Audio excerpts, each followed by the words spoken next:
Sa isang segundo, iniwan ni Goku ang lahat ng mga Diyos sa hindi magandang kalagayan.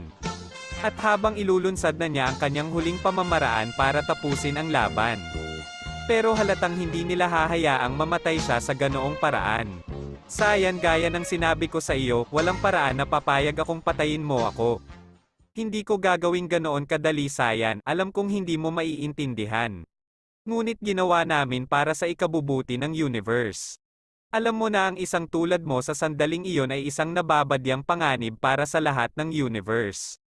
At naipakita mo na ito noon pa, sa isang taong sobrang hangal. At kung wala doon si Zenozama, ay pinatay ka na namin.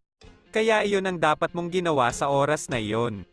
Ngayon huli na ang lahat para magsisi, ngayon ang tanging nagdedesisyon ay ako. Kung gusto kong hayaan kang magpatuloy sa buhay pagkatapos ng ginawa mo sa akin. Pero ngayon ang naiisip ko lang ay